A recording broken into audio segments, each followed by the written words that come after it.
Olá, bem-vinda, bem-vindo ao canal Angeline. A nossa conversa hoje é com Del Delandre. Ele é teólogo e educador. Fez uma pós-graduação em mudanças climáticas, doutorado em teologia e museologia e também um pós-doutorado em história.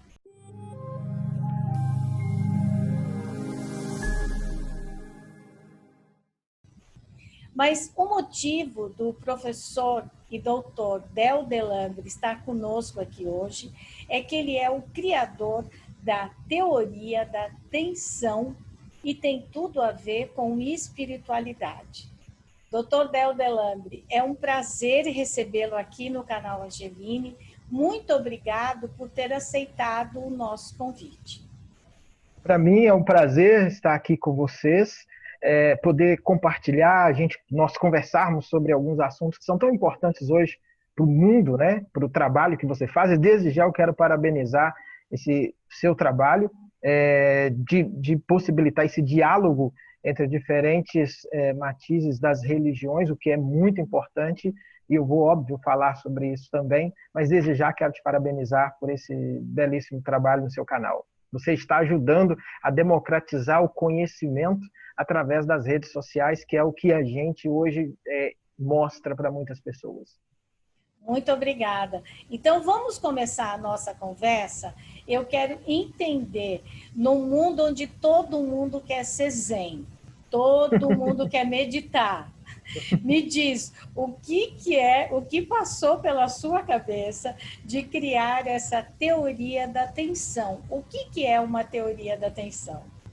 Então, essa é uma pergunta que eu sempre digo muito inteligente. Várias pessoas fazem essa pergunta. E a teoria da tensão, ela tem uma longa história, né? A primeira base dela é uma história, uma experiência prática, que é a minha própria caminhada, né? Que caminha por projetos sociais, por projetos de algumas igrejas, projetos educacionais, projetos em escolas, projetos em universidades, projetos também na área com alguns empresários e alguns executivos. E eu fui percebendo ao longo do tempo que muitas demandas que a gente tinha hoje como sociedade, que a gente tinha das grandes perguntas, que eram de um ponto de vista existencial, mas perguntas muito básicas para solucionar problemas. Isso não era possível ser feito. E aí eu comecei a refletir que a gente tinha um certo descompasso entre teoria, né, que era o conhecimento acadêmico mesmo, com a realidade prática da vida. E isso ia levando um certo hiato, um certo distanciamento entre a capacidade que a gente tinha de discutir algumas questões com a capacidade que a gente tinha de resolver alguns problemas. Depois que eu comecei a perceber isso, muito mais envolvido no trabalho da comunidade local, eu fui começar a me perguntar também como é que isso se dava no âmbito, vamos dizer assim, um âmbito mais global, né? De cima para baixo. E aí começaram, então, as minhas grandes percepções de que a realidade local, no lugar onde você tem, por exemplo, a matéria-prima, no lugar onde as pessoas precisam, por exemplo, de trabalhar, de ter o seu bem-estar, isso não era muito atendido. E aí eu já comecei a perceber um grande problema do próprio sistema de sociedade. Vou te dar um exemplo básico. Quando aconteceram uma chuva muito grande em Teresópolis, né? Eu lembro que eu orientava 2 alunos e eles perceberam que foram lá para ajudar a construir, por exemplo, as casas. Depois que eles construíram as casas, eles pensaram assim, se nós vamos ficar aqui construindo casa a vida inteira, isso não vai adiantar. Nós precisamos ajudar essa comunidade local a eles terem a subsistência deles para eles poderem ter dignidade. E aí começaram a perceber alguns problemas. Só para te mostrar uma grande tensão, para ficar mais fácil para o público entender. Por exemplo, aquilo que eles plantavam lá, eles foram, então, não, vamos ver qual é a subsistência local. Aquilo que eles plantavam tomate, as hortas, todo o alimento, uma parte eles tinham que vender isso para fora, que era para a subsistência do rio. Só que passava alguém, duas pessoas, e compravam esses alimentos com valor muito abaixo do mercado e vendia, de certa forma, no rio. Depois que ele tirava todo o custo do processo, essas duas pessoas ficavam com 80% do lucro e pegava 20% e voltava ele para a comunidade. Veja, olha que coisa louca. Quem produziu, quem cuidou, quem guardou a terra, quem protegeu todo o alimento, fica com 20%. E quem descia isso para vender, que eram duas pessoas praticamente, ficava com 80% de toda aquela riqueza. Então, nesse âmbito local, eu já tenho aqui uma primeira tensão, que é uma tensão entre subsistência local e subsistência no modelo universal. Se você pegar esse modelo aqui, a gente pode amplificá-lo para todas as áreas. E isso é uma discussão, então, de sustentabilidade, que é aqui, então, que começa uma reflexão que talvez eu possa ir desenvolvendo ela com você a partir das suas perguntas. E aí, aonde que entra a espiritualidade dentro da teoria da atenção? Então, aí é boa, também excelente pergunta. Por quê? Vamos lá. Quando, então, eu começo a fazer essa reflexão prática, veja, eu estou trabalhando aqui, é uma questão prática. São essas pessoas que precisam comer, essas pessoas que precisam ter saúde e ter felicidade. Onde que essa discussão, então, se situa no mundo? Né? Agora vamos pensar num conhecimento global. Aí eu fui estudar, me dediquei muito a Rio+20 e trabalhar o documento dela ali. Vamos ver o que esse documento mostra. E aí eu percebi a mesma tensão. A mesma tensão. Aí eu volto, então, falando, não, eu vou ter que estudar isso, e aí foi as divisões das minhas formações.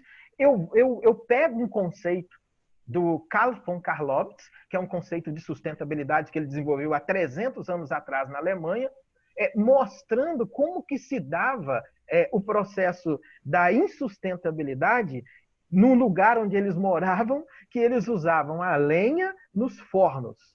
E ao usar a lenha nos fornos, ele chega uma hora e diz assim, olha só, gente, se vocês continuarem retirando as árvores com essa mesma velocidade, vai faltar alimento para a gente, porque aí não vai ter a lenha para colocar nos fornos.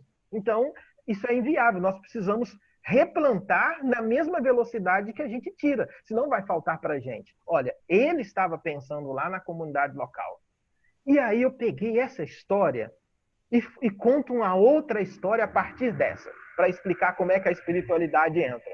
Eu trago, então, a história de uma árvore que estava no lugar onde eu sempre brincava na minha infância. E aí essa árvore que estava lá, e ela está lá até hoje, no pé dessa árvore eu dei o meu primeiro beijo. A árvore que eu dei debaixo dela o primeiro beijo. No pé dessa árvore, a gente estava jogando futebol ali naquela rua, cansado, aquele sol quente.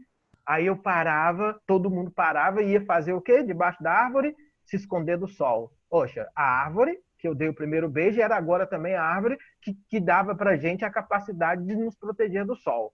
Aí, tá bom, vamos lá mais um pouco. A mesma árvore que me protegia do sol, que deu o meu primeiro beijo afetivo, era a árvore também que, quando a gente estava com fome por causa das brincadeiras, ou sem brincadeira nenhuma, caía a manga dela e a gente comia aquela manga. Opa, a árvore que eu dei o primeiro beijo era a árvore que me protegia do sol, era a árvore que me dava o alimento. Mas quando eu ia também brincar de pique-esconde, que era uma brincadeira que a gente adorava fazer, qual era o meu lugar predileto de esconder? Também em cima da árvore. Então, veja, eu posso ir amplificando os significados simbólicos dessa árvore para a minha vida. Eu não preciso falar de lençol freático, eu não preciso falar que a minha mãe vinha e pegava os adubos que caía dos alimentos, que caía das folhas, ela pegava aquele adubo, colocava na horta, era a mesma horta que nos dava alimento. Eu não preciso ir amplificar isso mais. Mas era também a árvore que era sagrada para a gente. Não era só árvore. Não era só árvore.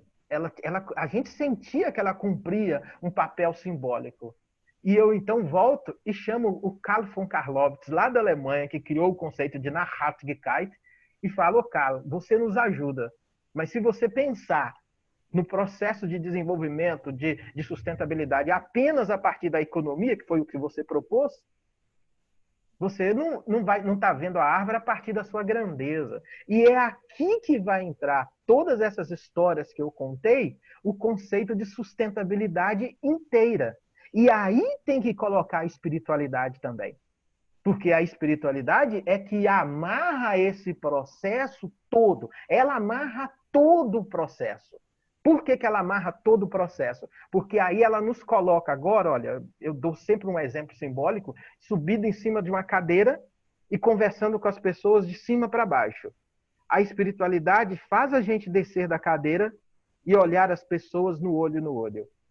Por quê? Porque ela amarra um lugar central que o ser humano precisa estar, que é na condição de criatura vulnerável. É a espiritualidade que me dá essa capacidade de me perceber criatura vulnerável. E aí estabelece, então, uma outra relação com a natureza. Percebeu? Se eu contando essa mesma história e insiro a espiritualidade, eu me vejo na relação com a árvore, na relação de que eu estou aqui para cuidar da árvore e a árvore está para cuidar de mim. Não é mais para explorar a árvore e usar a árvore, tudo que ela tem, e depois devolver para ela o lixo dela. Não, é o cuidado. A espiritualidade situa o ser humano no seu lugar de ser humano. É ela que me dá essa percepção mais profunda do lugar que eu ocupo aqui. E aí nós temos que pensar uma política de espiritualidade, uma governança de espiritualidade. Aí você tem que pensar todo o processo, e aí a discussão é bem profunda. E qual seria, desculpa, e qual seria essa política de espiritualidade? Então, a política de espiritualidade, na minha percepção, ela estaria ligada a essa sustentabilidade inteira. Por quê? Aqui, para mim, tem uma diferença entre falar de espiritualidade na Idade Média, entre falar de espiritualidade na modernidade, né? Desculpe falar conceitos aqui, mas falar da Idade Média num período onde a verdade das coisas vem de cima para baixo, Idade Média, de uma forma geral, e falar de espiritualidade num período onde a razão é que comanda, como pensou Descartes. Penso, logo existo. Aqui eu estou falando de espiritualidade a partir de um outro paradigma, que na teoria da atenção é radical. Por isso é que é atenção. É porque a gente marca, explicando então classicamente, a gente marca o nascimento do mundo novo dentro do mundo antigo. Isso é a teoria da atenção. E o que significa isso? Que boa parte dos recursos que a gente tinha para responder os grandes problemas, a gente reconhece que a gente não deu conta. E eu e você e todos que estão nos assistindo, nós estamos no meio do furacão. Nós estamos na virada de era, na virada de um grande período. E eu vejo como uma grande chance. Né? E aí a política, então, da espiritualidade, ela precisa trabalhar com as pessoas a noção de que a espiritualidade está no processo da constituição humana, mas não necessariamente espiritualidade como uma vinculação religiosa, embora isso esteja também presente, porque faz parte e é a liberdade que todas as pessoas precisam ter de confessar aquilo que ela acredita. Mas aqui a política, para mim, de espiritualidade é trazer o humano de novo para a possibilidade dele se reencontrar com a dimensão que revela a ele a sua vulnerabilidade. E essa vulnerabilidade se torna a sua grande força. E quem não acredita em nada? Porque tem uma frase sua que acho que o senhor diz assim, mesmo quem não tem espiritualidade é espiritual, não sei, desculpa, não lembro a frase, mas é algo assim, não é? A frase é espiritualidade para quem não acredita que é espiritual. Essa é a frase clássica, né, que a gente trabalha. Olha só, dentro da teoria da atenção, quando ela é aplicada a desenvolvimento pessoal, porque aí a gente tem a teoria da atenção voltando, aplicada a políticas públicas, aplicada a cidades sustentáveis, aplicada a desenvolvimento local, aplicada à justiça de desenvolvimento na relação favela com asfalto, porque é um absurdo você ter dois grupos morando um do lado do outro e você ter realidades que você pergunta assim, qualquer pessoa que para, reflete e olha, ele já tem a crise existencial de estética. Então, também aqui as políticas para atuar dentro desse lugar. Mas, especificamente, como que a gente tem uma divisão? Olha, nós trabalhamos dentro da teoria da atenção. Quando aplicada a desenvolvimento pessoal, a gente mostra que o último e o primeiro estágio de qualquer pessoa se chama poder de vida. Isso aqui para a gente é central. Lebenskraft. Eu trago a reflexão filosófica do alemão, que ele me possibilita trabalhar para dentro, trabalhar para fora e trabalhar anterior a tudo que existe no universo. E, ou seja, o que é anterior a tudo que existe no universo? Não sei. É um mistério. Então, o mistério é tão real quanto aquilo que é real. Percebe? Se o mistério é tão real quanto aquilo que não é real, a pergunta que a gente faz para a minha existência, sua existência e da existência das pessoas, significa, para eu existir, tem que ter existido algum movimento inexplicável de rompimento da não existência para a existência. E isso daí entra a espiritualidade, ou entra Deus, ou Alá, Então, ou Buda, ou Siddhartha, então, enfim, de outras religiões, os orixás, não é isso? Então, vamos lá. Olha para você ver que interessante. Porque a sua pergunta ela é muito inteligente, porque se eu começo a dialogar com alguém que não acredita, ou alguém que acredita, mas ele já foi bloqueado por algum tipo de doutrina que é fechada naquilo que ele acredita que é o melhor dele, que o outro não serve, se eu coloco qualquer denominação de nomes, de títulos que já foi dado aqui, já há um bloqueio. E o meu propósito não é o bloqueio, é o diálogo. É que a gente está vivendo um tempo tão sinistro do ponto de vista da não escuta do outro, que como um educador, como mediador, o meu esforço todo é trazer para olhar no meu olho a quem não quer olhar no olho. Percebe? Então, quando o senhor fala na atenção, e o senhor fala também no diálogo, na espiritualidade, o que o senhor está dizendo é, vamos desfazer essa tensão através da conversa, da sustentabilidade, do diálogo, da espiritualidade. É isso que eu estou entendendo? Ou Isso não é? Esse é ou o isso, segundo. ou isso, eu estou simplificando demais a sua teoria. Você não estaria simplificando, mas a gente diria que ela tem etapas. Sim. E aí uma das etapas do meio já seria essa. Porque antes dela, eu preciso arranjar uma forma de nos nivelar no mesmo lugar. Porque a dificuldade que todos nós estamos tendo é entender a tensão, que é o movimento, de certa forma, também do universo, como um problema. Porque se eu já logo vejo a tensão como um problema, qualquer situação de tensão que eu vivo, eu já vou para o conflito. E isso não pode ser assim. Por isso, na teoria da tensão, a gente ressignifica a própria tensão. Porque se você pensar bem, pensando assim, de forma mais simples, quando eu chego diante de qualquer pessoa que é diferente de mim, eu estou diante de um estranho. Né? Esse estranho, no primeiro momento, é tensão. A gente não pode ser romântico. Né? É tensão, relacionamento é tenso. Né? Eu tenho pré-conceitos, eu tenho pré-percepções. Aí vem a primeira parte. A gente tem que sustentar a tensão. Aí é um grande método para aprender a sustentar a tensão. Porque se você reage no primeiro movimento, qual vai ser? O movimento da estranheza. É diferente de mim? O que eu tenho que fazer? Abolir o diferente de mim para que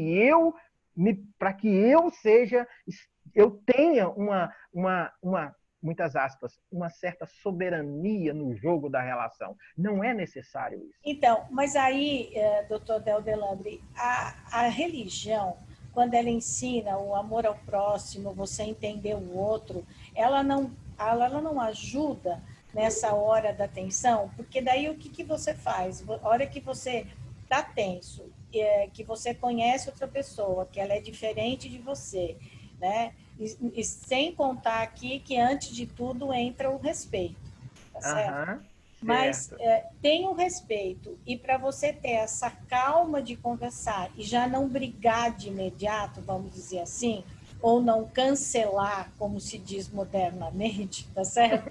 Então, a religião também te ajuda, não te ajuda? A religião te ajuda a pensar no próximo, a ouvir o próximo. Isso também faz parte de muitos pilares de algumas religiões, não é? Então, Ou não é nada disso? não, eu não poderia jamais dizer para você que não é nada disso. Eu posso te ajudar a pensar a tensão. Isso é Entendi. possível. Então, o que é ajudar a pensar a tensão? Porque, e eu trabalhei muito isso que você está dizendo, conheço bem. Por exemplo, eu entrei a fundo quando eu estava na Alemanha num projeto chamado Weltethos, que é um projeto de ética mundial lançado pelo teólogo chamado Hans Kung, super respeitado na Alemanha, que ele Aham. colocava à mesma mesa um judeu, um cristão e um muçulmano, pegando os livros sagrados deles para poder dialogar e ver os pontos de encontro nesses livros sagrados para criar uma ética da paz. Olha Tá. para você ver. Para Uhum. criar. Ou seja, do ponto de vista teórico, você está correta. É isso mesmo. Agora, do ponto de vista prático, não funciona assim. Por que, que não funciona assim? Porque o ser humano ele é complexo. E na complexidade humana, se a gente pegar um pouco a história do desenvolvimento humano, parece que nesse processo de crescimento a gente vai entendendo historicamente que o outro não é para a gente não é para a gente um desafio a quem eu sou. E muitas vezes a religião ela não soube lidar com essa demanda humana. E ela acabou reafirmando esse lugar de que, pela própria religião, eu sou melhor do que o outro. Então, veja, o diálogo da tensão no que você trouxe, ele precisa ser também para dentro daqueles que se consideram mediadores das religiões. Eles precisam também ajudar as pessoas que estão vivendo essa experiência dentro da religião, para que a religião não seja um elo de violência. Aí sim, aí sim, ela dialoga nesse lugar que você trouxe. Quais são as Porque grandes questões? daí, desculpa, porque daí é Não, que a pode gente falar. fala tanto da cultura do encontro e da cultura da paz, né? Porque se você não dialoga, não conversa, a coisa não anda, não é? Uhum. Eu Agora, concordo. dentro dessa coisa, quando o senhor falava, eu me lembrava que eu tenho vários amigos ateus que quando querem conversar comigo, brincam comigo, dizem que eu sou uma poliana, e eles dizem que tudo eu acho que vai dar certo, tudo vai dar certo. E aí eles dizem assim: não adianta, Cris, o ser humano não deu certo. Não, eu, Uhum. eu falo, não, o ser humano deu certo. O que é necessário é conversar um pouco sobre isso, não é? E Uhum. é aí que entra quando o senhor fala que é necessário um mundo novo dentro do mundo antigo. É isso? Uhum. É aí que entra essa mudança. Exatamente. É exatamente. Por quê? É interessante esse diálogo que esses colegas seus teve com você. É um público que eu dialogo muito em outras épocas, muito mais, sobretudo com os grandes autores, Freud, Nietzsche, Marx, Dostoiévski, e uns grandes autores que eles mostram para a gente, e eu diria até para um colega, eu conversava muito com um colega meu, eu falava para ele assim, ele era muito adepto dessas perspectivas mais pessimistas, né, sobre as possibilidades humanas, e eu sempre contava para ele uma história, uma narrativa de um, de um curta que eu escrevi, que era duas pessoas andando no caminho e eles foram um perguntando para o outro sobre as grandes questões que tangenciam a nossa alma humana, perguntando, e todas essas perguntas, todas elas, iam colocando cada vez mais os dois em um processo de desesperança muito profundo do humano, da vida, da sociedade, das questões de justiça e tal. E eles chegaram num nível em que não sobrava absolutamente nada. Não sobrava nada. Assim, é como se eles tivessem levantado o tapete e revelado as mazelas de uma forma tão dura que não tinha como a gente sair e não dizer que realmente errou, vamos dizer, não deu certo. E aí, no conto, então, no curta, os dois param diante do abismo. Os dois estão agora. Por quê? Estão diante de um abismo. Eles conheceram algo que é profundo demais, mas eles precisam fazer o quê? Voltar. Eles não vão ter que conseguir ficar ali, eles têm que voltar à vida. E aí um oferece o outro. Olha, como nós vamos voltar depois de termos chegado nesse nível? E aí um fala para o outro, eu sei, eu vou tentar. E o outro fala, não sei. Qual que você propõe? Aí falou, vamos pular no abismo. Vamos pular no abismo. E aí ele fala, eu não dou conta de pular. Ele fala, eu vou pular. E o abismo é o mar na sua transcendência que une o mistério para um lugar que a gente não sabe o que a gente não tem o controle do que é, mas que ao aceitar o abismo, na verdade, se tornou o retorno à vida, com a possibilidade de que a fé nos dê um sentido que está para além daquilo que a gente consegue ver. Os dois voltaram. Um voltou com as suas questões, ok. O outro voltou também com as suas questões, ok. Mas ele tentava achar um outro sentido escondido na vida para que a esperança vencesse o pessimismo. Então, é os dois de mão dadas diante de uma realidade muito crua. E que um acha essa possibilidade. No meu caso, a espiritualidade, ela me deu a base de um engajamento de um grande projeto de vida, mesmo sabendo que não sou eu que vou mudar essa realidade toda e nem quero que isso esteja sobre mim. Agora, tem algumas coisas interessantes, que a noção de legado ela ajuda a gente a perceber um pouco mais essa noção de continuidade de uma possível melhora que a gente pode deixar para aqueles que vêm um pouquinho depois da gente. Mas eu vou deixar você perguntar mais, que eu estou falando muito. Não, mas doutor Del Delandre, é o seguinte, quando a gente fala, por exemplo, vamos pegar aí a parte dos ateus, tá certo? Uhum, certo. Se você não acreditasse em Deus, uma pessoa não acredita em Deus, mas ela casou, ela tem filhos, ela certamente sonha em ter netos, então ela sabe que o mundo tem que continuar. Uhum, Para continuar, você tem que ter, no mínimo, a sustentabilidade, no mínimo, uhum, preservar o meio ambiente, tá certo? ok, certo. Mas não adianta você ter um meio ambiente preservado se você tem um ser humano que não entende, né? Que não se entende, que não sabe a convivência. Então, se você, às vezes eu sempre penso, se eu não acreditasse em Deus, eu faria a mesma coisa que eu faço hoje, sem nenhuma arrogância diante da fé e nem da religião.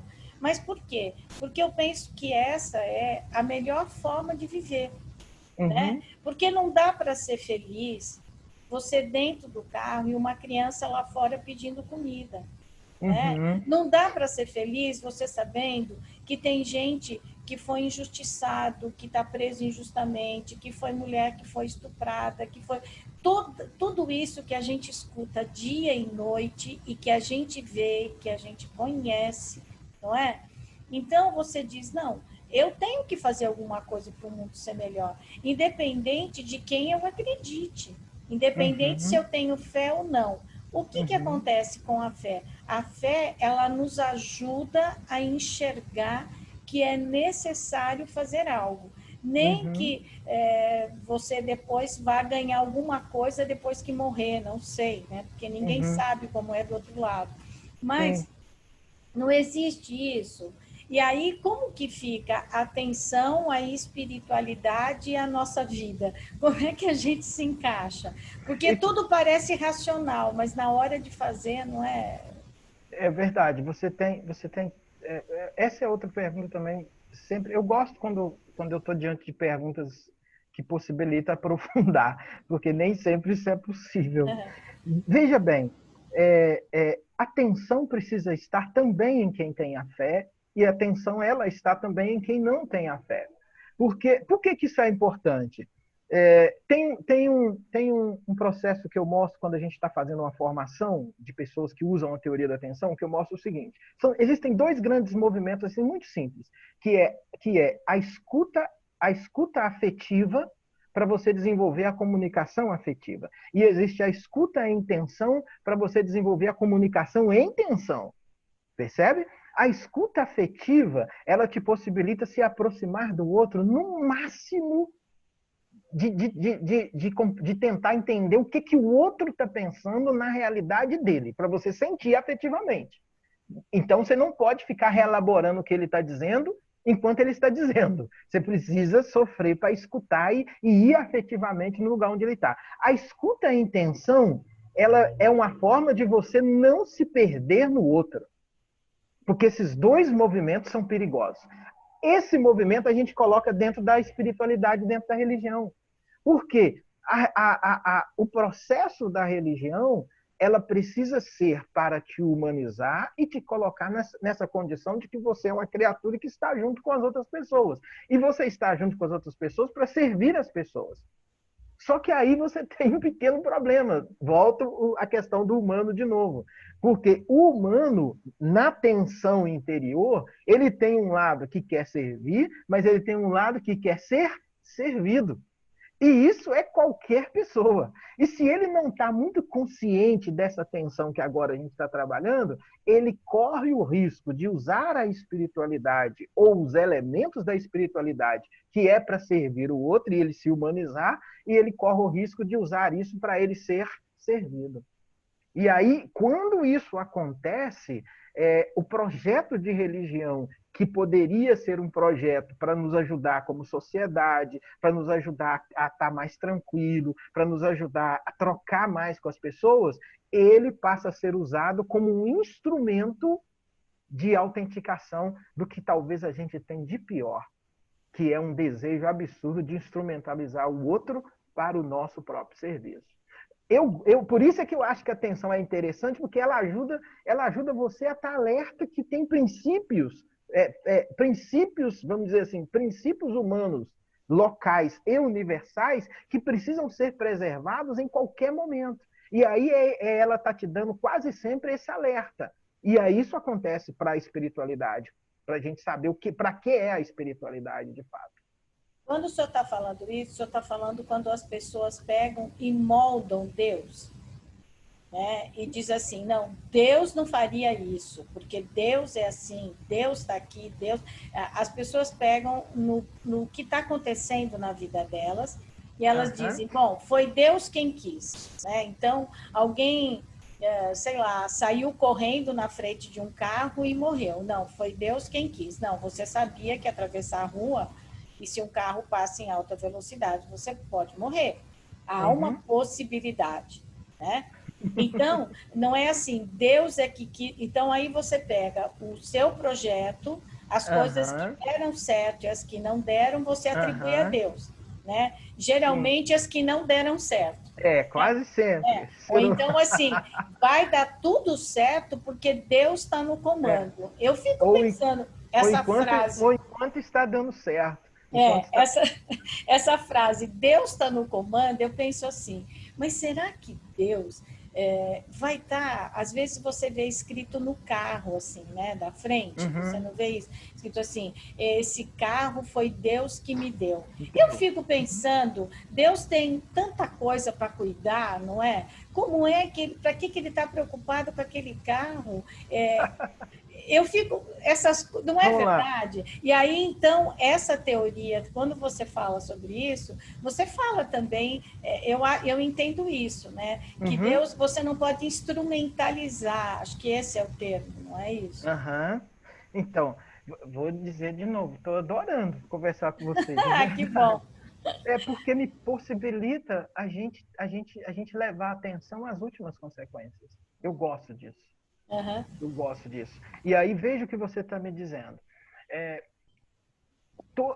A grande questão é o seguinte: que para eu e você, nós nos relacionarmos com alguma coisa que a gente não vê, a gente precisa dos símbolos, a gente precisa de uma série de coisas que são, em parte, projeção daquilo que a gente construiu. Agora, o mistério da tensão entre o lado de lá e o lado de cá, que é o fato de eu existir, isso aí o espiritual tem e o ateu também tem. Essa pergunta, por que eu estou aqui, que a gente não tem a resposta dela racionalmente, todo mundo tem. Porque é uma pergunta que, se ele parou para fazer a reflexão, ela chega. Ok? E aí não tem a ver com ser espiritual ou ser religioso ou ser ateu. Né? Aí vem a grande questão. Como é que eu te falo isso? A experiência, isso na teoria da atenção, eu tenho mais tempo para trabalhar isso.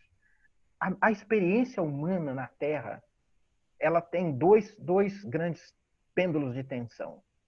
De um lado, um profundo abandono, que é uma dor absoluta, é uma angústia absoluta. Não é depressão, não é ainda depressão, mas eu vou dizer, é uma certa saudade de algo que não se tem. E do outro lado, tudo isso para mim não é racional, tá? Isso que eu estou dizendo. É sentido. E do outro lado, é o prazer de estar vivo. De um lado, a experiência do abandono. Porque respirar pela primeira vez sozinho é um corte abrupto. Mas, ao mesmo tempo, esse que respira, que não tem razão racional para explicar e sente que é prazeroso também marcar sua história no universo. Então, essas duas experiências, elas estão em tensão o tempo inteiro.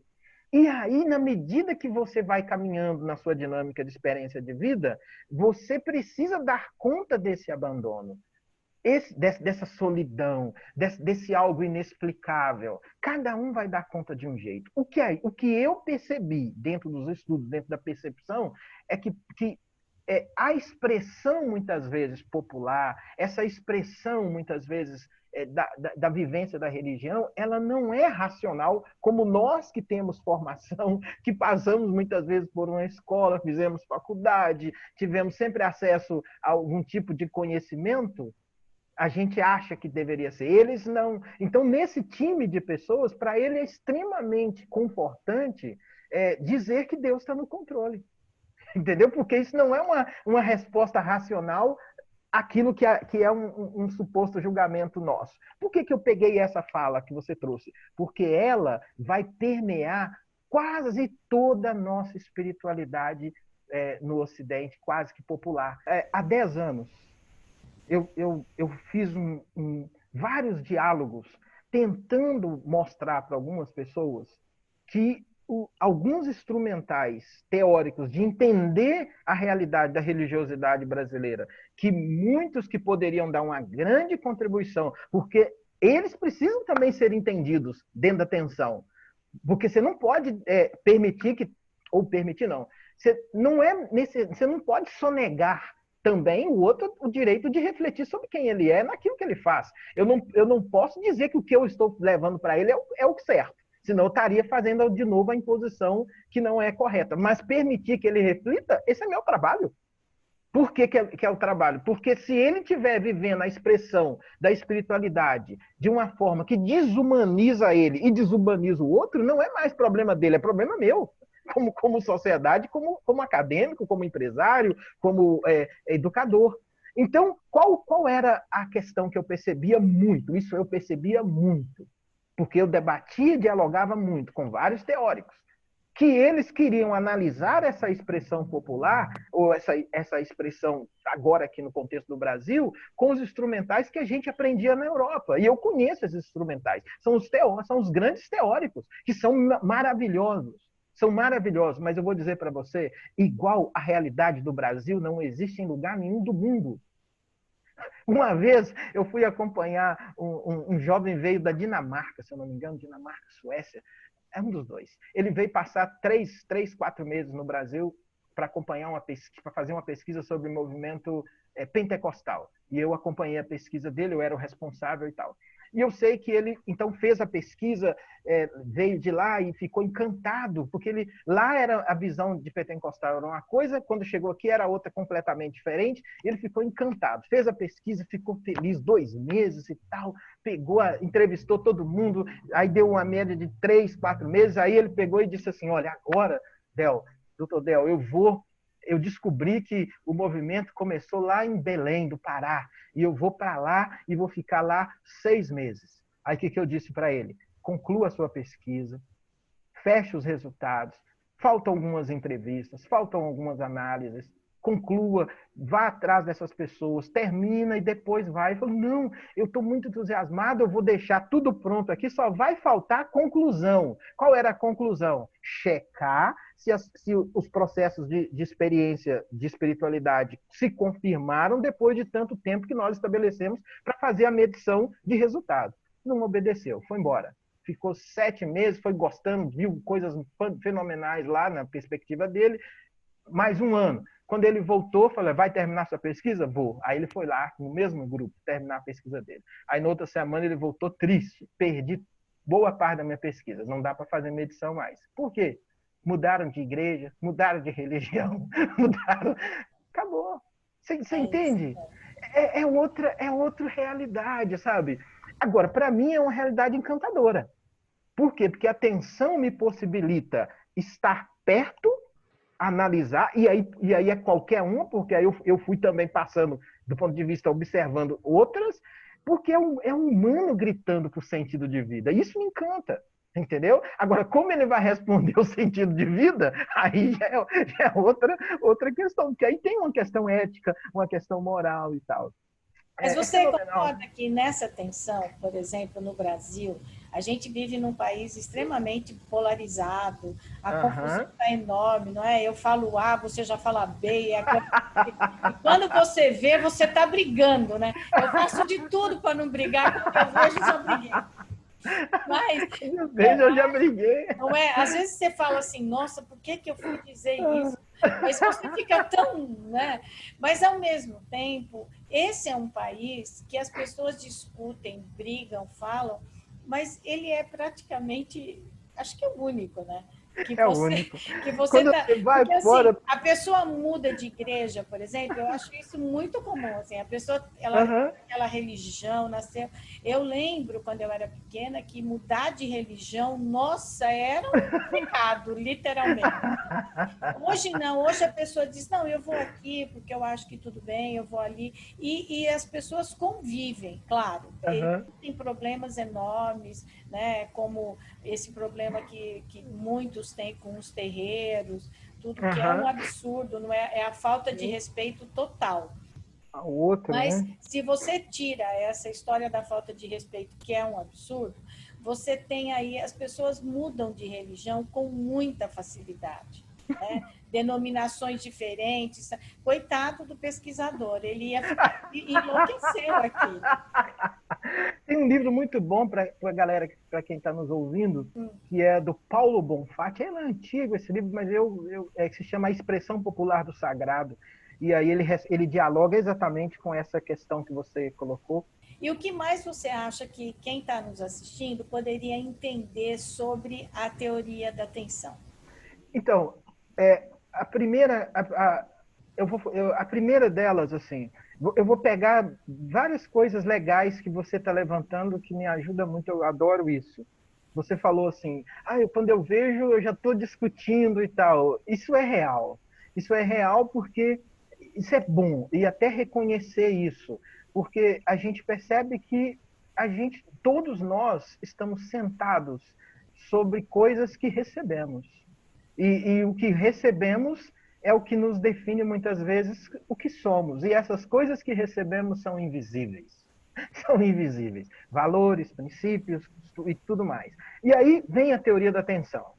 Ponto número 1 da teoria da atenção. Número 1, assim, básico. Você ou qualquer pessoa, dentro de um projeto educacional, de formação, você, como ser humano, precisa se perguntar em algum momento ou aceitar, se dar conta de uma tensão que tem que existir. A tensão entre ser você e ser o que fizeram de você. a gente para aqui e mostra para a pessoa que essa tensão ela é salutar. Ela é salutar por um sentido. Aí, se você quiser, você pode usar isso pela perspectiva da espiritualidade. Você vem aqui na Terra para dar continuidade ao seu processo. Só que o seu processo é um processo sempre coletivo, porque desde da criança você só nasce porque você recebeu uma escola, você recebeu uma família, você recebeu não sei o quê, tudo, uns melhores, outros menos, mas dentro desse corpo, né? Esse corpo, em certa medida, ele define quem você é, mas ele não pode definir 100% todas as suas escolhas. Percebe? Então, essa é a tensão. Tem gente que, quando a gente trabalha isso, ele fica, ou chega pra gente, ele já chega muito triste, porque ele percebe que ele é muito mais o que fizeram dele do que o que ele quer ser. E a gente diz que sem culpa, sem culpa. Vamos abrir os processos da vida e vamos começar a reconstruir de onde você está. Agora, ser 100% o que você quer ser 100% só você, aí é você querer não ser mais o quê? Criatura. É você não querer ser parte do universo. Aí que entra as grandes perguntas existenciais também, e por esse mistério. Porque eu posso me perguntar uma série de coisas, mas todas as minhas perguntas são feitas a partir daquilo que eu já sou. E não tem como alterar e dizer assim, eu vou escolher não ser, não nascer. Isso não tem como. Por isso que ser criatura e ser parte é uma condição de estar vivo. Por isso que eu não posso... Pode falar, pode falar. Essa sua coisa, também não querendo simplificar, mas querendo entender, é aquela coisa que a pessoa diz, eu sou da favela, eu saí da favela, mas a favela não sai de mim. É isso. Então, Porque não é que a favela seja a essência da pessoa, mas é a cultura que ela veio, do lugar onde ela veio e como ela é. Então, quando eu vou contar uma história, eu conto a história pela minha cultura, pelo que eu vivi, né? Pelo que eu fiz. Então, o meu ponto de vista tem a ver com a minha história. É isso que você está dizendo? Que a pessoa não dá para ser 100% o que ela gostaria de ser? É isso? Então, é isso, mas o exemplo, eu só preciso só fazer uma pequena tensão, né? Vamos dizer assim, porque o gostoso de ver a tensão, e pelo menos vou falar pela prática das pessoas que já fizeram o meu processo, porque a gente tem uma série de pessoas que utilizam a teoria da atenção como desenvolvimento pessoal. E eu, inclusive, fui na Alemanha no passado, em 2019, para apresentar a teoria da atenção na Universidade de Münster e mostrando que tem caminhos da gente construir um mundo melhor. Entendeu? Trabalhando também com as pessoas. A grande questão que está aí é o seguinte: quando você faz essa análise, essa pergunta, essa questão que você colocou, eu no processo de desenvolvimento pessoal, escolho um caminho que é o seguinte: a gente trabalha um primeiro grande movimento, que ele tem uma marca aqui assim, ó, que é, de um lado, no humano, né?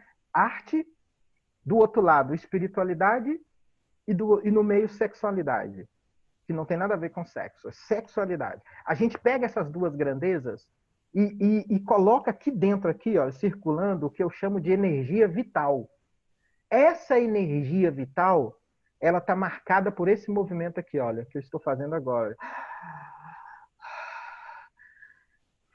E eu mostro. Aqui eu saio do paradigma da modernidade. Aqui eu deixo um pouquinho Freud para trás, eu deixo um pouquinho uma galerinha para trás, respeitando o que eles nos deram, mas dizendo que o novo mundo precisa de um outro paradigma. Olha, é esse. E aí, quando eu estou fazendo isso, eu penso, logo existo. Não, você não pensa porque você não existe porque você pensa. Você existe porque você respira, porque você tem consciência que você está vivo. E estar vivo é aquela árvore, que não é só economia, não é afetividade, é a troca com outras pessoas, é a gratidão, é o reconhecimento que você está aqui porque outras pessoas te deram tijolinho para você construir. É tudo que representa o fato de você estar respirando. E aqui nós voltamos, então, com a pessoa a primeira experiência que ele viveu. Nada de regressão, nada disso. Não tem nada disso. Tudo simples. É a primeira, porque essa respiração que eu estou tendo aqui, ela é a primeira também daquele dia.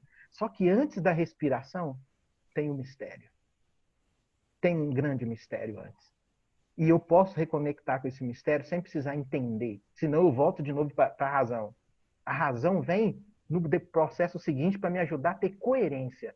Aí entra a ética, aí entra a moral, aí entra a solidariedade, aí entra uma série de coisas. Ao fazer isso com essas pessoas, o que me possibilita? Que ela agora, olha, ressignifique tudo que fizeram dela. Por que tudo que fizeram? Porque não teria outro jeito de você existir. Se você fosse. O cara que é de uma família ricaça também, ele sofre também, e tem perguntas também. O que é de uma família. E se você focar nisso, acaba você não se dando o direito de tentar fazer um outro caminho para você. É um direito que você tem que ter. Agora, se você não quiser, show de bola. Mas é um direito que você tem que ter de tentar. As suas primeiras experiências não podem ser definidoras da sua felicidade para sempre. Quem quer, vamos tentar juntos. Entendeu? E aí, essa ressignificação, a gente começa, então, agora. Você é favela, você é Zona Sul, você é qualquer coisa. Entretanto, você também é o quê? Coletividade. Todos os lugares, olha, grave isso. Todos os lugares que a gente nasce vão nos oferecer elementos que são excelentes para a gente viver a vida e vão nos oferecer coisas horríveis para a gente viver a vida. Todos os lugares. Todos. Sem exceção. E aí, quando a gente tem essa experiência, você agora, na tensão do seu outro movimento, você vai começar agora a escolher quem você quer ser nessa confusão, nessa complexidade que é a vida. Como? Pelo menos o retorno que as pessoas me dão, e foi o que eu vivi também. Como esse primeiro acesso é poder de vida, não pode colar comigo quem tem poder de morte. Não pode. E aí, se ele quiser e levar a sério a profundidade do poder de vida, vai começar a ajudar ele a aprender a lidar com a tensão que existe nele também para a morte. Aí ele vai começar a ter controle, vai ter que tomar decisões radicais interiores, vai ter que começar. É quase um outro processo que a pessoa tem de dar um novo significado para a própria história de vida dele. E aí entra o livre-arbítrio que as religiões tanto falam. Tanto falam, exatamente. Porque daí você faz uma escolha. Realmente, essa sua frase é maravilhosa, né? Você sempre pode escolher entre o bem e o mal, digamos assim, né? Uhum. Você tem sempre dois caminhos, ou eu vou por aqui ou eu vou por ali, né? É mais ou menos aquela poesia que eu gosto tanto da Cecília Meirelles, né? Ou eu como doce ou eu fico com dinheiro, ou eu fico com dinheiro e não como doce. A gente tem que fazer uma escolha, não é? E aí o que a gente mostra é que essa escolha ela está sempre em tensão, ela é uma construção, e aí entra. Aí o trabalho da espiritualidade é muito lindo, porque ele te humaniza, ele te dá as condições. Tem um mais radical que eu gosto também, mas como minha proposta muitas vezes é espiritualidade para quem não é espiritual, né? Quem não é espiritual muitas vezes não acredita. Então, quando a gente está conversando um papo como eu e você estamos tendo aqui, que nós não estamos usando os conceitos clássicos das grandes religiões, nós não usamos o conceito de bem e mal, porque isso já está meio que contaminado, que o fulano é o bem e o outro é o mal. E eu tenho que eliminar o mal. Quando eu trabalho a atenção, eu estou falando, pera aí. Se quiser usar esse conceito, o bem e o mal estão também dentro de você, porque é atenção. Entendeu? E aí as escolhas que você tem que fazer é sempre escolhas que você vai observar sua postura para dentro, mas também observar sua postura para fora. Entendeu? Ou seja, essa coerência você vai desenvolvendo na medida que você vai vivendo e na medida que você vai caminhando. Quando que você vai chegar? Aí entra um outro conceito que eu trabalho, que eu adoro, todo mundo, que é a travessia. Aí nós trazemos o mar para dentro dos nossos processos. Não tenha pressa de chegar. Você já chegou. Entendeu? A questão é ir atravessando um dia de cada vez, junto sempre com outras pessoas.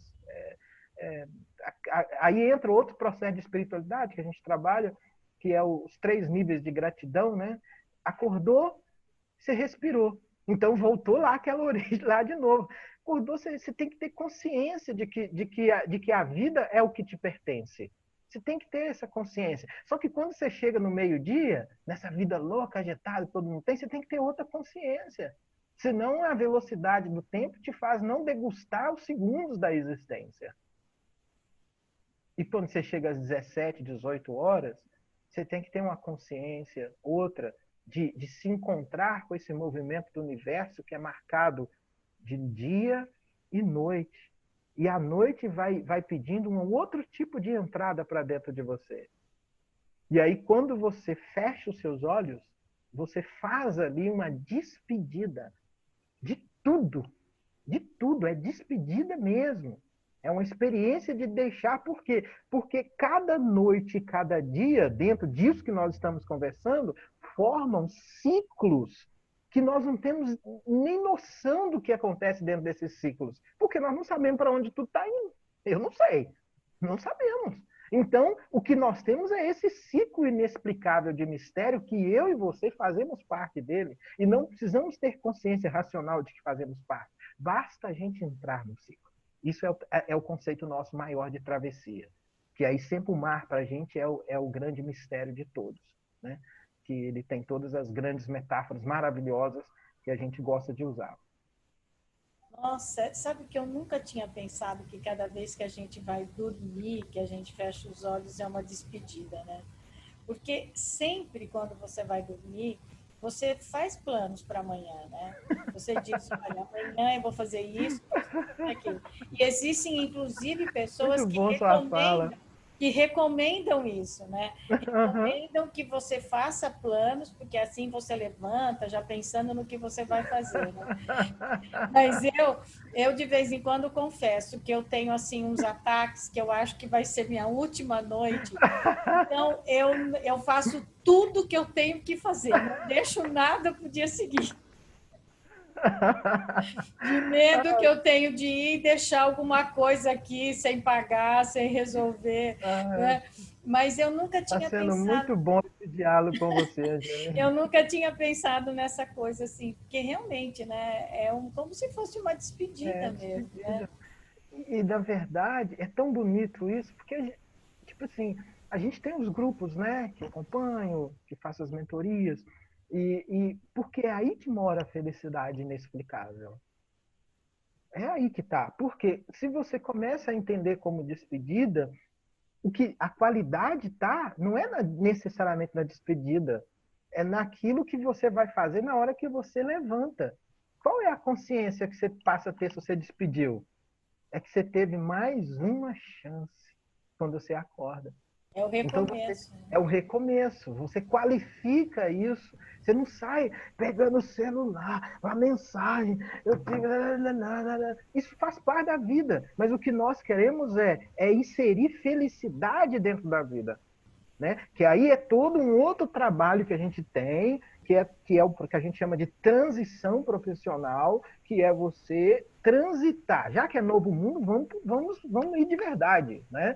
Vamos transitar do trabalho que te pressione, que às vezes você não gosta, para você, então, desenvolver trabalhos que você ama e que você gosta. É um processo de transição.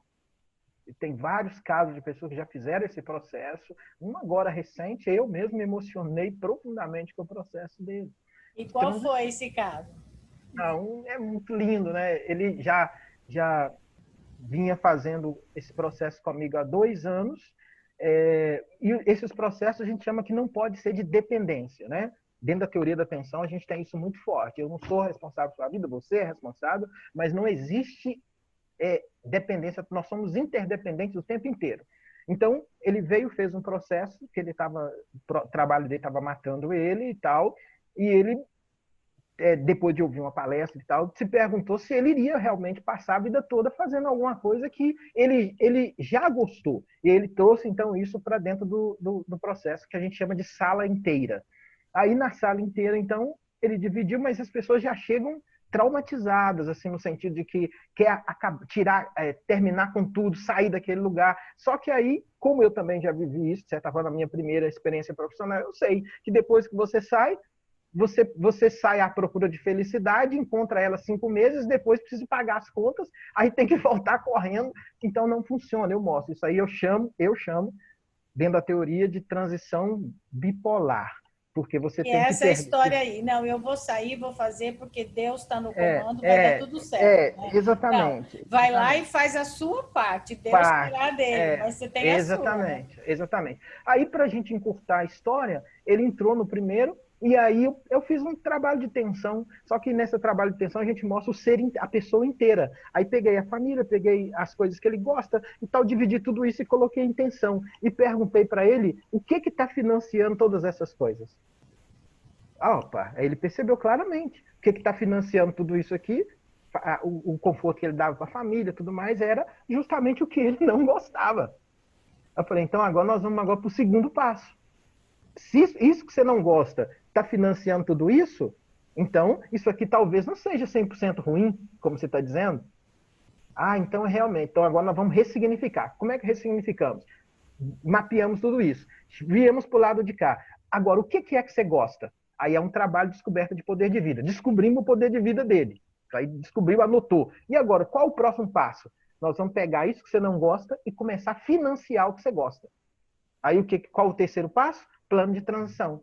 No plano de transição, aí ele acalmou, aí ele passou a gostar mais do trabalho, porque ele viu que não ia ficar lá mais, porque ele tinha um plano de transição para chegar num outro lugar. Conclusão, ele fez o primeiro, e aí chegou à conclusão, fizemos um cálculo financeiro, isso tem que ser feito com responsabilidade, viu que dava para pagar as primeiras contas, foi lá, uma grande empresa, não vou falar o nome, e pediu para diminuir a carga horária. Passou a trabalhar somente de 8 da manhã às 13 horas. As outras 2, ele já começou a viver o sonho dele, que ele iria viver depois de 10 anos. O plano dele foi para 10 anos. Que ele só depois de 10 anos ele teria condição de fazer a mudança de verdade. Só que aí eu trabalho com uma técnica que se chama PH, Pequenos Hábitos. Pequenos Hábitos faz parte de um grande programa nosso que se chama Ciclos de Tensões de Mudança. Eu mostro todos os ciclos que até você conseguir implementar uma grande tensão de mudança, você tem que cumprir todos eles, senão você volta. E aí tudo começa com pH. Só que no pH ele já teve resultados assim que ele foi maravilhoso, assim, de muito prazer, de muita felicidade, de se perguntar por que ele passou a vida inteira não fazendo o que ele amava e tal. E aí eu falei, calma, vamos devagar. Aí chegou um momento que foi no processo agora dessa parada tensa de 2020, que ele entrou com um processo fechado nosso, e aí ele chegou à conclusão, quando teve o cálculo financeiro, que o dinheiro que ele receberia saindo pagaria ele os principais contas que ele tinha. E aí ele chamou a família toda e fez mais um cálculo e viu que se ele pegasse o dinheiro e pagasse o imóvel que ele tinha, diminuiria a prestação em 6 meses, e depois de 6 meses, o que ele pagava por imóvel de prestação, ele iria agregar isso a finanças dele, e aí ele resolveria o problema. O que ele fez? A empresa excelente. Foi lá e pediu demissão.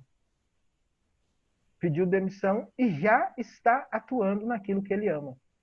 E assim, quando a gente se vê, é uma coisa linda, porque não tem coisa Nossa, é mais... maravilhoso mesmo, né? Porque Maravilhoso, aí maravilhoso. você consegue continuar sabendo que não fez uma grande bobagem de ter pedido a conta, mas você se planejou para isso, né? Exatamente. Angeline, é o meu maior trabalho hoje. Por quê? Porque para mim é muito simples. Eu não tenho como atuar em todas essas áreas que eu disse para você. A gente já criou os estudos de caso, deixa as pessoas voarem, mas hoje o trabalho para mim é o lugar onde a pessoa passa a maior parte do tempo da vida dele. Então, se eu vivo para deixar legado, eu comecei a entender que num primeiro momento, para eu também ter sentido de vida, de ver resultado, porque eu gosto disso, seria dar às pessoas uma ressignificação do trabalho e de processo de transição. E é bem interessante, é bem interessante. Que bom. Doutor Delambre, olha, eu tenho uma pergunta que eu quero te fazer. Esse programa vai ao ar hoje, começa no dia 19 de novembro, que é o dia, a véspera, né, Dia da Consciência Negra.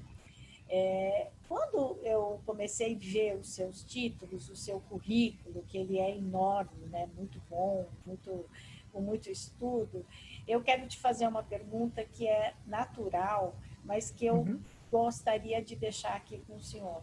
O negro, ele precisa estudar mais para poder se impor como um profissional? Ele precisa mostrar para o branco que ele sabe? Isso você está dizendo na nossa realidade do Brasil? Sim. Então, a resposta ela é bem óbvia, né? Isso é real. E até o fato de, de eu trabalhar com uma classe social elevada, né? Porque eu tenho um trabalho na área de negócios também, né? A gente tem um evento que se chama WTS Bem Sucedido, que está na 4ª edição, onde vários empresários e tal, só que é dentro da minha margem, da minha visão. O que é o novo conceito de ser bem sucedido? É dentro da outra visão. Então, eu estou dialogando nesse lugar. Teve uma vez que eu fui dar uma palestra, não é uma palestra, era um treinamento, e a pessoa disse assim, olha, o seu currículo é o melhor, a sua formação é o melhor, e não tem nem como. O que nós vamos fazer? Você que tem que ir lá e dar o treinamento para esses executivos. E aí, ele virou para mim e falou assim, olha, só que tem uma questão. Eu vou jogar real contigo. Já somos amigos, vou jogar real.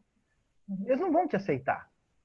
Você vai entrar, você vai dar palestra, eles vão abaixar a cabeça, eles não vão escrever no papel, eles não vão te aceitar, porque eles nunca tiveram um negro treinando eles, imagina.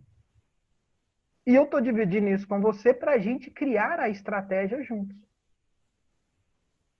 Veja, se ele tivesse receio de me falar isso, ele ia só pegar o meu currículo e ia pôr o outro. E eu ia voltar para casa triste, sabendo que eu tinha maior competência e não entrei por uma questão da minha cor. Aí que entra o processo da tensão, da estranheza. Nesse caso, não pode ter mimimi. Você tem que enfrentar, é a vida. Entendeu? Você tem que enfrentar, não adianta. Você tem que parar, você tem que respirar 90 milhões de vezes, você tem que usar a técnica mesmo da tensão e falar, vamos então resolver então. Aí montamos uma estratégia.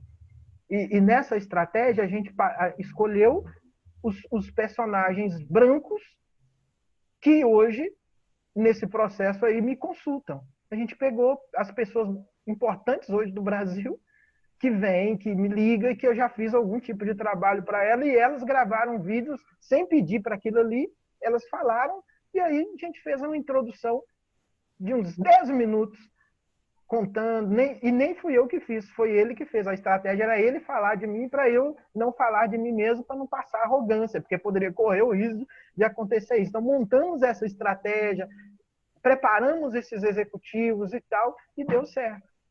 Entendeu? O senhor quer dizer para mim é que os negros precisam enfrentar essa situação, enfrentar de cabeça erguida, de cabeça erguida, dizer, sou eu e eu vou fazer e pronto. E vou fazer e pronto. Eu iria mais. Eu iria mais. É preciso ter estratégia. Você não chega, e eu trabalho também com isso, você não chega a lugar nenhum sem estratégia. Agora, você precisa ter a estratégia, você precisa ter a preparação, você precisa... Agora, é preciso também entender uma coisa. Considerando essa história, considerando a história, é preciso também que outros órgãos entendam que se você, olhando a minha formação, que você falou que é fenomenal, se olhasse, embora eu tive algumas oportunidades na transição de adolescência para a juventude, depois, né, uma primeira fase muito pobre, mas depois eu era mais ou menos o caçula. Eu lembro como memória, sabe? Eu falei isso ontem, que eu, aos 12 anos, 12 para 13, sei lá, eu trabalhava numa borracharia. Olha, 12 anos eu trabalhava numa borracharia, tirando pneu pesado. Porque eu queria ter meu dinheirinho. Seis irmãos e tal, ou melhor, minha mãe com 6 filhos não tinha condição de fazer tudo que a gente queria. E aí um dia ela virou e disse para mim, falou, Delambre, para você sair dessa borracharia, não precisa mais vender picolé, você vai ficar só estudando, você estuda aí ensino fundamental, ensino médio, porque agora os seus irmãos começaram a trabalhar, um trabalha como servente pedreiro, o outro, a minha irmã foi doméstica, o outro aí depois virou professora e não sei o quê. E aí eu pude brincar e estudar um pouco mais. Só que quando eu quis fazer, por exemplo, o mestrado e doutorado, eu não tinha as condições. Não tinha as condições. Eu não tinha as condições intelectuais do ponto de vista de inglês. Eu não tinha, eu fui aprender depois. Quando eu decidi ir para a Alemanha, eu não sabia alemão. Ou melhor, desculpa. Quando eu decidi, eu não sabia. Eu fui estudar o alemão.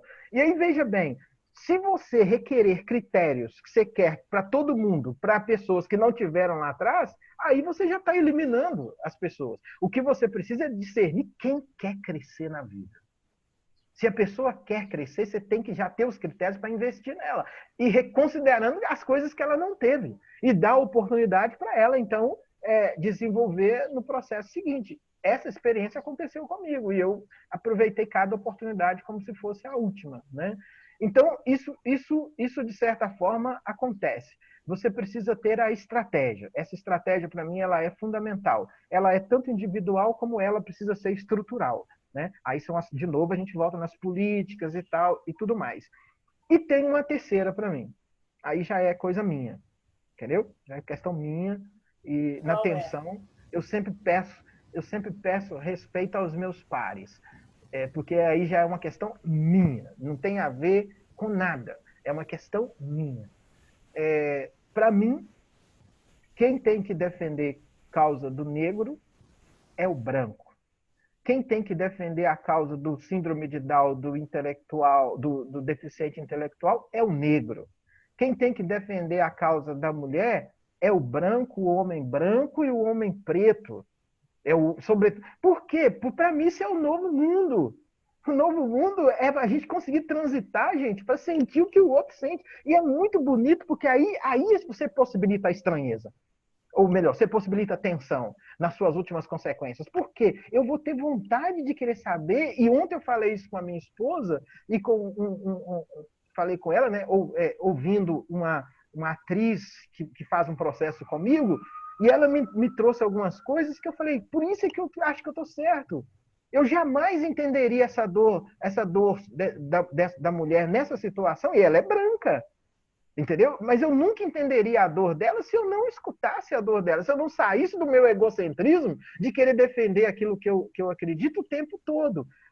Isso significa que o negro não possa defender a causa dele? Lógico que não, ele também tem que defender, mas eu acho que a gente precisa transcender um pouquinho mais, sabe? Transcender um pouquinho mais, eu tentar, esforçar para tentar sentir um pouco isso. Um outro exemplo da prática, muito lindo também, que me emociona muito. Tem um garoto que eu dava palestra como voluntário numa escola de deficientes intelectuais, né, de síndrome de Down, e veio o nosso evento, WTS Bem Sucedido, que reúne todo mundo, né, pessoas que já caminharam comigo e tal. E aí eu mandei um convite para essa escola, falando, olha, vai ter lá, eu queria esse convite, é uma gratuidade para vocês mandarem 3 pessoas. Aí eles mandaram de volta a resposta. Mas você está mandando convite de empreendedorismo para uma escola de síndrome de Down? Aí eu falei, não, vocês não entenderam, o Novo Mundo nasceu, tem empreendedor aí.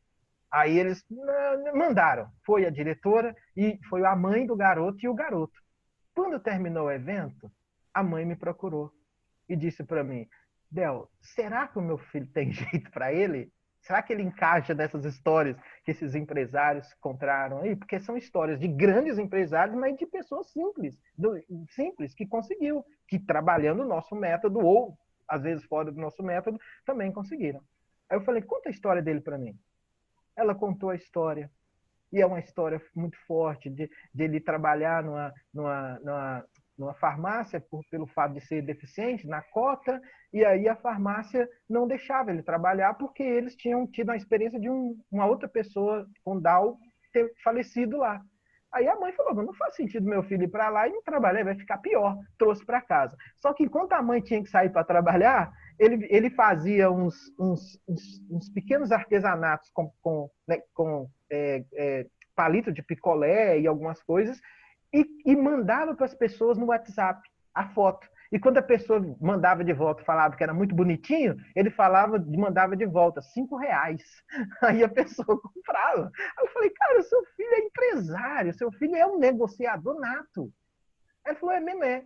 Conclusão, para reduzir a história. 2018, foi 2017, dezembro de 2018, estava acontecendo no Rio de Janeiro a primeira Expo especial do Rio, organizado por ele, João Tobi, com a parceria com a nossa empresa, organizando, lançando a sua empresa. Ele com site, com identidade visual. Agora, inauguramos o canal dele do YouTube, todas as redes sociais, todas atualizadas. Ele participa das... E fez agora, a última dele foi fazer a nossa formação em teoria da atenção, né? Formação misturada com coach, teoria da atenção, para ele ser, de fato, um palestrante. E qual o tema da palestra dele? Conta a sua história, meu amigo. É esse. Nossa, é maravilhoso. Olha, a gente sempre pede, eu sempre peço para colocar os endereços das redes sociais. Vamos botar aqui deixar aqui para as pessoas tá verem bom. O endereço dele. Que maravilhoso. Lindo. Que maravilhoso mesmo. Essa história, essa experiência. Olha, professor, tá vendo? Eu penso dessa forma. Não tem como não ser poliana, né? Como os meus amigos. Porque é o seguinte, o mundo tem jeito, as pessoas têm jeito, né? Sempre há esperança, sempre você pode fazer alguma coisa por alguém, né? E eu vi histórias maravilhosas. Nossa, olha, o seu trabalho é maravilhoso. Fiquei encantada, ficaria aqui ouvindo por um bom tempo, né? Mas, assim, eu te agradeço imensamente a sua entrevista. Para as pessoas saberem, a gente vai deixar aqui as redes sociais do professor Del Delandre e também os sites, os livros, enfim, aonde vocês podem encontrar um material sobre isso. Professor, muito obrigada mesmo pelo seu tempo e pela didática, né, com que o senhor explica uma coisa que parece tão difícil quando a gente começou a conversar. Muito obrigada. De nada. Tem uma história, Angeline, que todas as vezes que as pessoas me conhecem pela primeira vez, eu sempre gosto de terminar com ela. Se você me permitir, claro, eu gostaria de terminar com essa história, porque ela, para mim, é a forma mais simples de falar da teoria da atenção e daquilo que eu faço em tudo. É uma história de duas pessoas que trabalhavam numa fazenda no interior de Minas Gerais, uma fazenda ainda com aquela tradição ainda da época dos escravos, né, 1920 por aí. E esses dois ouvia o senhor da fazenda falar para as filhas que elas deveriam estudar, porque mesmo ele tendo dinheiro, elas iriam ficar na mão dos homens se não estudassem.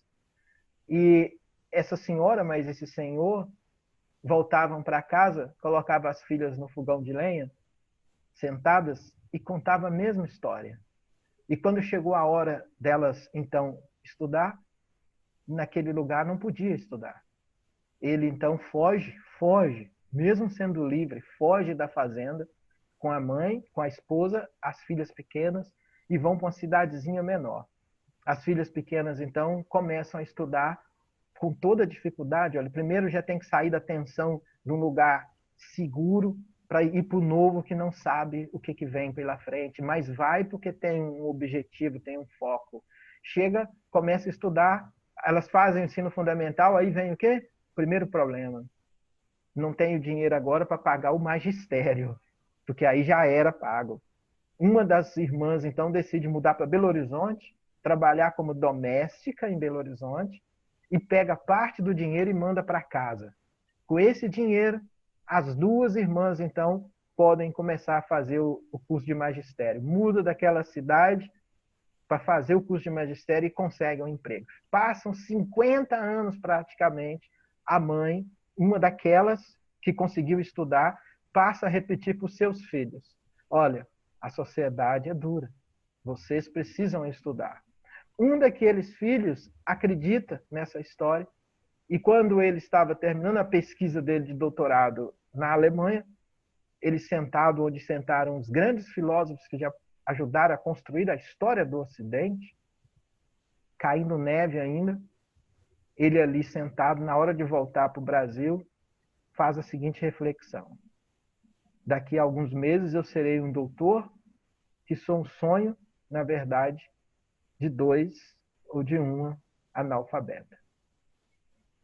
E ele não podia dar um abraço neles para agradecer, porque eles já tinham retornado lá para o céu. E aí, naquele momento, ele se perguntou: como eu retribuo aquilo que eles pagaram preço sem ver o resultado? É continuando, abrindo portas e colocando tudo que receber a serviço para que outras pessoas também possam ter a coisa mais sagrada que existe na nossa existência. É o direito de sonhar que aquilo que você tem, você possa um dia realizar. Essa pessoa que tem essa história sou eu. Essa é a minha história. Esses são os meus, história dos meus avós.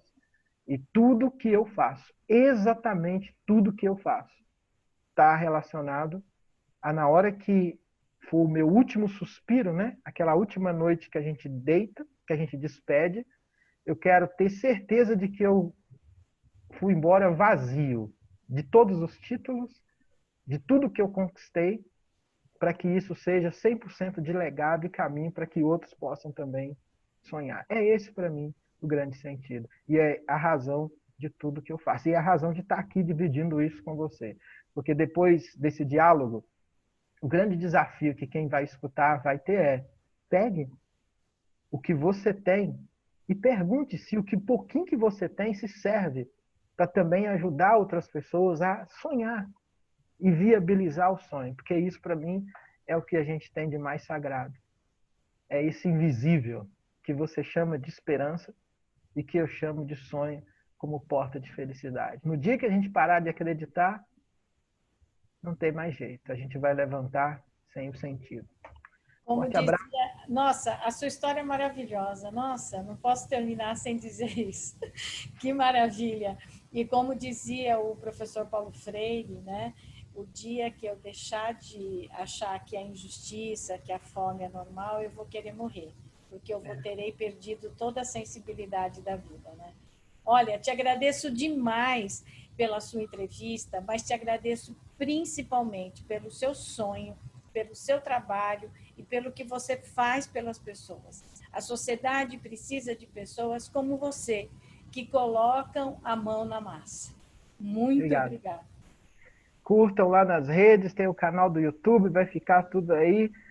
Tamo junto. Forte abraço, Angeline. E é Muito engraçado obrigada.